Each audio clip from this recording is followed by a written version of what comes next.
اب اگلے اشعار میں مولانا اہل محبت کی صحبت کی خوبیاں بیان کرتے ہیں اور ان سے دور رہنے کی وجہ بھی بتا رہے ہیں. فرماتے ہیں کہ روز سایہ آفتاب رابعہ دامن شہ شمس تبریزی بتا، جا سائے کے ذریعے آفتاب کو حاصل کر لے، یعنی کہ شیخ کے ذریعے جو ہدایت کا منبع ہیں، جو نور کا منبع ہے، اللہ تعالیٰ کی معرفت کو حاصل کر لے، ان کی محبت کو حاصل کر لے اور شاہ شمس تبریز کا دامن تھام لے. ان کے شیخ تھے نا یہ.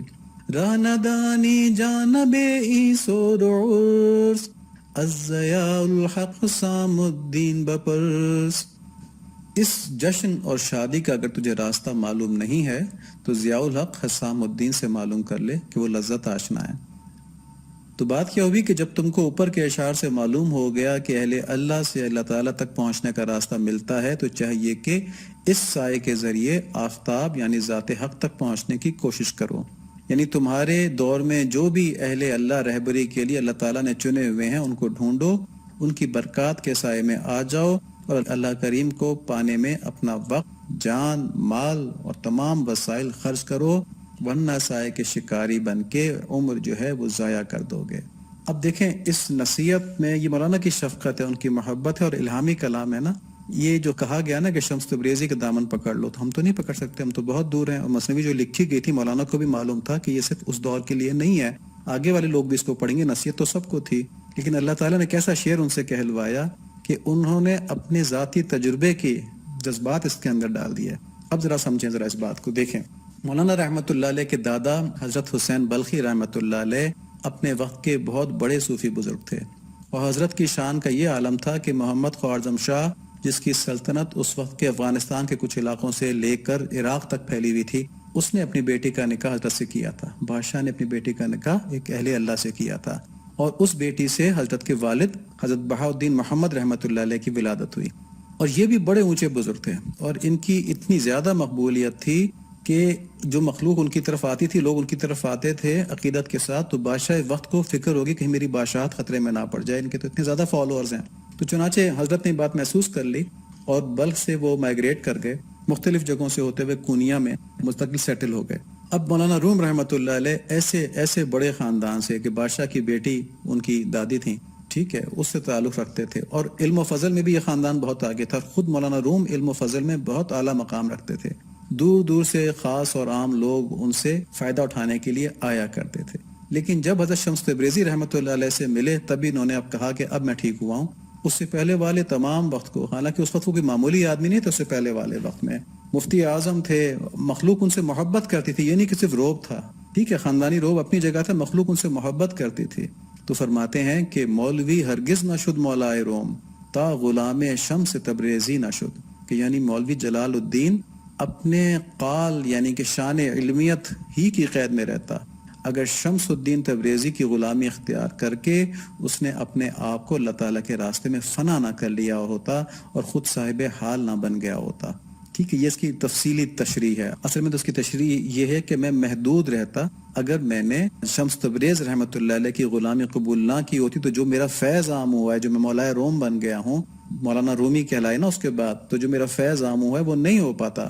میں اپنے وقت میں اس وقت کے مسائل بتا کے لوگ بہت سے مفتی حضرات بڑے جید عالم گزرے ہیں جنہوں نے اس وقت کے لوگوں کی خدمت کی، ان کو دین کے مسائل بتائے، ان کے نام بھی نہیں معلوم. لیکن مولانا روم کا فیض ایسا عام ہوا کہ اب سب جانتے ہیں مولانا روم کون ہے، حتیٰ کہ کفار بھی جانتے ہیں کہ مثنوی کیا ہے.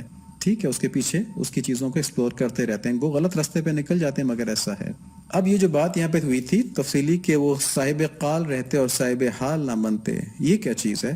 تو اس میں مولانا کا ایک شعر ہے کہ قال را بگزار مرد حال شو پیش مرد کامل پامال شو. دیکھیں مولانا اس تجربے سے گزرے تھے نا، انہوں نے ایک بہت بڑا وقت دیکھا تھا کہ جب وہ بڑے دنیا کے لحاظ سے عظیم تھے، لیکن حضرت شمس تبریزی رحمۃ اللہ علیہ سے ملنے کے بعد جو وہ بنے، وہ کہتے ہیں کہ اصل چیز تو وہ تھی. تو یہاں پر یہی کہہ رہے ہیں کہ قال را بگزار مرد حال شو، کہ یہ جو قال ہے نا یہ چھوڑ دو اور مرد حال بنو. اور اس کا طریقہ کیا ہے کہ پیش مرد کامل پامال شو، کہ کسی کامل مرد کے پیچھے یعنی اہل اللہ کے پیچھے، کامل اہل اللہ کے پیچھے اپنے آپ کو پامال کر دو، کہ آگے جھکا دو اپنے آپ کو، پھر وہ تمہیں بنا دیں گے اور پھر تم ایسے بنو گے کہ تم نے زندگی کو کامل طور پر استعمال کیا ہوگا، اس کا پورا فائدہ اٹھایا ہوگا. اب دیکھیں صاحب قال وہ ہوتا ہے جو مطلب اس کو کہہ سکتے ہیں جو باتوں کی حد تک محدود ہو، جس کے پاس عقائد اور شریعت کا اوامر و نواہی کا علم ہوتا ہے لیکن وہ اپنے علم کے مطابق مکمل عمل نہیں کر پاتا، کبھی اخلاص کی کمی ہوتی ہے، کبھی عمل کی کمی ہوتی ہے کسی وجہ سے، اور اگر اس کی اصلاح قلب اور اصلاح نفس نہ ہوئی ہو تو اپنے علم کی وجہ سے وہ عجب اور تکبر میں مبتلا ہو سکتا ہے، جو ایسا مرض ہے جو تمام رذائل کی جڑ ہے۔ تمام رذائل کیا مطلب؟ قلب کے اندر جو بری عادتیں ہیں ان کی یہ جڑ ہے، تکبر جو ہے۔ اور باطنی اعمال جیسے عاجزی ہو گئی، دیکھیں یہ باطنی اعمال سے مراد یہ ہے وہ اعمال جو قلب کے ہیں۔ قرآن شریف میں کہا گیا نا صبر کرو، صبر کرنا کوئی فزیکل کام تو نہیں ہے نا، قلب کی ایک کیفیت کا نام ہے۔ عاجزی کرو، عاجزی بھی قلب کی ایک کیفیت کا نام ہے۔ خشوع بھی قلب کی ایک کیفیت کا نام ہے، لیکن یہ ساری کیفیتیں اختیاری نہیں ہیں۔ یہ ایسا نہیں ہے کہ آج میں کہوں گا کہ جی میں اب سے خشوع کر رہا ہوں تو خشوع ہو جائے گا۔ اب قلب کے اندر خشوع کا آنا یہ میرے بس میں ہے کیا؟ ٹھیک ہے، کوشش کر سکتا ہوں، پھر قلب نکل جاتا ہے کہیں اور۔ عاجزی کا آنا یہ بس میں ہے کیا؟ اچھا، یہ اعمال جو ہیں یہ اعمال قلب کی ایک خاص درجے میں اصلاح کے بعد خود بخود حاصل ہو جاتے ہیں۔ جب اصلاح ہو رہی ہوتی نا تو آپ پہلے جب تک اصلاح نہ ہوئی ہو آپ اپنے علم کی وجہ سے لاکھ کوشش کرتے ہیں مگر کہیں نہ کہیں کوئی نہ کوئی کمی رہ جاتی ہے، سلپ کر جاتے ہیں۔ لیکن جب اصلاح ہو جائے تو آٹومیٹیکلی چیزیں خود بخود حاصل ہو جاتی ہیں۔ اور جو یہ حالت ہے قلب کی، یہ نفس کے فنا ہونے کے بعد نصیب ہوتی ہے، مطلب نفس کے سارے انپٹس، برے انپٹس ہیں وہ قلب میں آنا بند ہو جائیں۔ اس کی سائنس یہ سمجھ لیں کہ جب آپ کا نفس سے مطمئنہ بن جاتا ہے، نفس سے امارہ نہیں رہتا، تو اس کی طرف سے بری انپٹس قلب پر آنا بند ہو جاتی ہیں اور قلب کے اندر صرف روح کی طرف سے انپٹس آ رہی ہوتی ہیں۔ اور جب نفس جو ہے وہ نفس مطمئنہ بن چکا ہو تو روح خالص اللہ تعالیٰ کی طرف پڑھنے والی چیز ہے، اللہ تعالیٰ کے امر سے پیدا ہوئی ہے، اللہ تعالیٰ کے امر سے یہ ہے، اس کا رجحان اوپر کی طرف ہے، اس کا میلان اوپر کی طرف ہے، اس کی ٹینڈنسی اللہ تعالیٰ کی طرف ہے۔ تو جب یہ قلب کے اندر میسیجز بھیجتی ہے تو اچھے میسیجز بھیجتی ہے جس میں آخرت کا فائدہ ہو، جس میں دنیا کے لحاظ سے بھی خیر کا نظام ہو۔ تو اس سے کیا ہوتا ہے کہ قلب پھر نفس کے بجائے سے کہ نفس قلب کو سگنل بھیج رہا ہو، قلب نفس کو سگنل بھیجتا ہے کہ اب تم نے یہ کرنا ہے، اب تم نے یہ کرنا ہے، اب تم نے یہ کرنا ہے۔ اس کا نتیجہ یہ ہوتا ہے کہ شریعت کے مطلوبہ ظاہری اور باطنی اعمال جو ہیں وہ بلا تکلف ہونے لگتے ہیں اور ان کے اندر پورا اخلاص ہوتا ہے۔ تو ایسے آدمی کو صاحب حال کہتے ہیں، یعنی کہ وہ یہ نہیں سوچ رہا ہوتا کہ میرے اوپر اب یہ شریعت کا حکم ہے تو اب میں یہ کروں، اور اس کے نفس مخالفت کر رہا ہو، اس سے جنگ کر رہا ہو، اس سے ہو رہا ہوتا ہے۔ مطلب نفس کی مخالفت اتنی مینیمائز ہو جاتی ہے کہ وہ بس نوائز کی حد تک ہی رہتی، پتہ نہیں چلتا آدمی اپنا کام کر رہا ہوتا ہے۔ تو یہ سمجھ لیں کہ صاحب حال یہ ہوتا ہے، ٹھیک ہے، اپنے سمجھنے کے لحاظ سے اس کی سمپل ڈیفینیشن ہے۔ عشق الہی میں اس کا حال ایسا ہو جاتا ہے کہ شریعت کے ظاہر اور باطن دونوں پر بلا تردد اور بلا تکلف عمل پیرا ہوتا ہے۔ مکہ مکرمہ میں مسجد حرام کے اندر ایک بزرگ بیٹھتے ہیں، حاجی عبد المنان صاحب، خانہ کعبہ کے سامنے حج کے دنوں میں بیٹھے ہوتے ہیں میزاب رحمت کی طرف۔ وہ ہر وقت مسکراتے رہتے ہیں، جب بھی کسی سے بات کرتے ہیں مسکراتے ہوئے بات کرتے ہیں۔ تو ان کے کسی نے پوچھا کہ حضرت یہ کیسے ممکن ہے کہ آپ ہر وقت مسکرا رہے ہوتے ہیں؟ تو انہوں نے کہا کہ دیکھو بیٹا، بات یہ ہے کہ جب آدمی نبی صلی اللہ علیہ وآلہ وسلم کی ان سنتوں کے اوپر بتکلف عمل کرتا ہے جو اختیاری ہیں، تو اختیاری سنتوں پر عمل کرنے کی وجہ سے اللہ تعالیٰ اس کو جو سنتیں اس کے اختیار میں نہیں ہیں وہ نعمت کے طور پہ عطا کر دیتے ہیں۔ یعنی جو ہر وقت مسکرانا ہے یہ انسان کے اختیار میں نہیں ہے، کبھی غصہ بھی آ جاتا ہے، کبھی پریشانی بھی آ جاتی ہے، پھر بھی چہرے پہ مسکراہٹ ہے نبی صلی اللہ علیہ وآلہ وسلم کی سنت کے مطابق، تو وہ غیر اختیاری سنت ہے جو اس کو ویسے مل جاتی ہے۔ تو یہ ہوتا ہے بلا تکلف عمل پیرا ہونا۔ اب دیکھیں کہ جس وقت کو مولانا رحمت اللہ علیہ ناقص وقت میں شمار کر رہے ہیں، کہا تھا نا کہ مولوی ہرگز نہ شد مولائے روم گر غلام شمس تبریزی نہ شد، تو جس وقت کو وہ ناقص شمار کر رہے ہیں اس وقت بھی وہ اس دور کے اور اس دور کے بڑے بڑے متقی حضرات سے افضل تھے۔ لیکن جب انہوں نے حضرت شمس تبریزی رحمت اللہ علیہ کا فیض پایا اور عشق حقیقی کی جو لذت ہے اس سے وہ آشنا ہوئے، تب انہیں اندازہ ہوا کہ اس سے پہلے تو وہ صرف چھلکا دیکھ رہے تھے، دین کا اصل مقصد تو یہی عشق الہی ہے۔ چنانچہ کتابوں میں ایک مکالمہ رکھا ہوا ہے حضرت کا اور حضرت کے شیخ کا کہ حضرت نے فرمایا کہ یہ مجاہدے اور ریاضت، یعنی جو ہم شریعت پر عمل کرنے کے لیے مجاہدے اور ریاضت کرتے ہیں، اس کا کیا مقصد ہے؟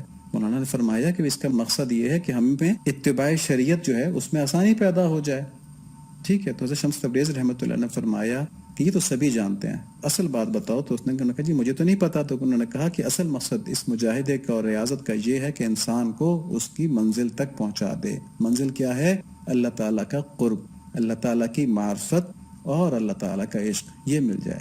پھر حضرت شمس تبریزی رحمۃ اللہ علیہ نے حکیم ثنائی کا ایک شعر پڑھا جس کا ترجمہ یہ ہے کہ ایسا علم جو تجھے تجھ سے نہ لے لے، یعنی تیری انانیت کو عشق الہی میں فنا کر کے محض عبد نہ بنا دے تجھ کو، اس سے جہالت بہتر ہے۔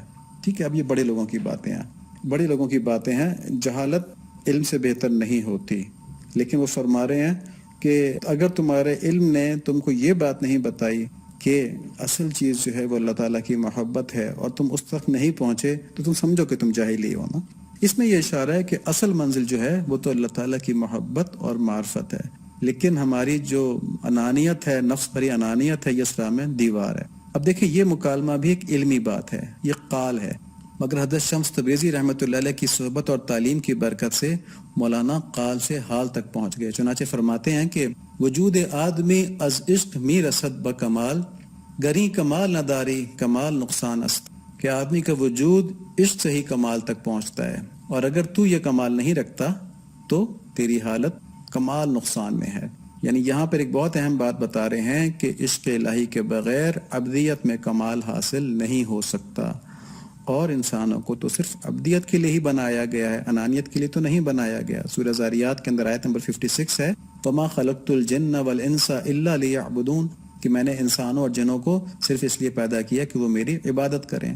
چنانچہ جو اس عشق الہی میں ڈوب کر عبدیت کا کمال حاصل نہیں کر پایا، اس نے ایک انفائنائٹ نعمت یعنی اللہ تعالیٰ کی خصوصی محبت سے اپنے آپ کو محروم کر لیا، اور جب اس کا یہ ایک انفائنائٹ نقصان ہو گیا تو پھر اس نے زندگی میں جو بھی فائدہ اٹھایا ہو، دیکھیں اگر آپ بلینز کو بھی ٹریلینز کو بھی انفینٹی سے ڈیوائڈ کر دیں تو آنسر 0 آتا ہے۔ یہ اس کا مطلب ہے کہ تم نے جتنا بھی فائدہ حاصل کر لیا، لیکن جب تمہارا ایک لامحدود انفائنائٹ نقصان ہو گیا تو ultimately infinity minus any thing جو ہے وہ انفینٹی ہوتی ہے، تو آپ کا مائنس میں انفینٹی نقصان ہو چکا ہے۔ تو یہ بات مولانا نے قال کے درجے میں یا علم کے درجے میں بتائی ہے جو ابھی تک ہم نے بیان کیا ہے۔ اب اسی بات کو مولانا حال کے درجے میں یا کیفیت کے درجے میں بتاتے ہیں۔ دیکھیں کیا شعر کہتے ہیں، یہ ان کی کیفیت کو ریفلیکٹ کرنے، اللہ تعالیٰ ہم کو یہ کیفیت سمجھنے کا ذوق نصیب فرمائے۔ فرماتے ہیں مردہ بدم زندہ شدم گریا بدم خندہ شدم، دولت عشق آمد من دولت پائندہ شدم، میں مردہ تھا زندہ ہو گیا، گریا تھا یعنی رونا تھا، میں مسکرا اٹھا، دولت عشق کیا ملی کہ میں خود ایک لازوال دولت ہو گیا۔ اور فرماتے ہیں حاصل عمرم سہ سخن بیش نیست، خام بدم پختہ شدم و سوختم، میری عمر کا حاصل ان 3 باتوں سے زیادہ کچھ بھی نہیں ہے کہ خام تھا، پختہ ہوا اور جل گیا۔ خام تھا، پختہ ہوا اور جل گیا۔ ٹھیک ہے، خام تھا کہ مطلب یہ ہوا کہ پہلے میں کام اپنے لیے کر رہا تھا، اللہ تعالیٰ کی محبت اس طرح سے نہیں تھی۔ پختہ ہوا، مجھے یقین ہو گیا سب کچھ کرنا اللہ تعالیٰ کے لیے، اور جب آدمی اس راستے پہ چل گیا تو پھر بچتا کہاں ہے، پھر تو اللہ تعالیٰ کی محبت میں جل جاتا ہے، ختم ہو جاتا ہے، فنا ہو جاتا ہے۔